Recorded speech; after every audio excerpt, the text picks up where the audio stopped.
আজকে লাল লিপস্টিক লাগিয়ে অফিসের বসকে তো পটাই ফেলবো। আরে বাপরে, এটা তো আমার পুরানো বয়ফ্রেন্ড। তোমার হয়ে গেছে তো এখন আমি লিপস্টিক টেস্ট করি। এরপর আমি ভয় পেয়ে ইঁদুরের মতো এদিক সেদিক দৌড়াতে থাকি। তারপর অফিসে চলে আসি। অফিসে এসে দেখি রাফিও এখানে কাজ করে। একে আবার বয়ফ্রেন্ড বানানোর জন্য কিছু একটা করতে হবে। আলী ভাই, চা খেতে ইচ্ছে করতেছে, কোথায় পাই? ওই যে ওখানে গাই, ওর দুধ বের করে বানাই নাও। তোমার কাছে পানি পাওয়া যাবে? এই নাও ড্রিঙ্ক বিয়ার, সেভ ওয়াটার। বাহ, কি ভাবনা এই ছেলের। এর পরের দিন আমি গোপনে চিপস নিয়ে যাই। এ কখনো চেঞ্জ হবে না।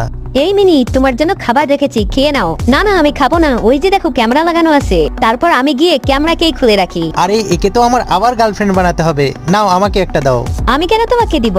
একে তো আমি ছাড়বো না। আরে তোমরা মানুষ হওয়ার পরও কেন গাধার মতো আচরণ করতেছো? টাইম শেষ হওয়ার পরও কাজ করতেছো। এই পেতনি তো ঠিকই বলছে, মনে হয় এ আমার কোম্পানিকে ধ্বংস করেই ছাড়বে। আরে স্যার, এরকম হবে না। কি এই লম্বু আমাদের বস? যদি এরকমে চলতে থাকে তাহলে আমরা একদিন ভিখারি হয়ে যাব।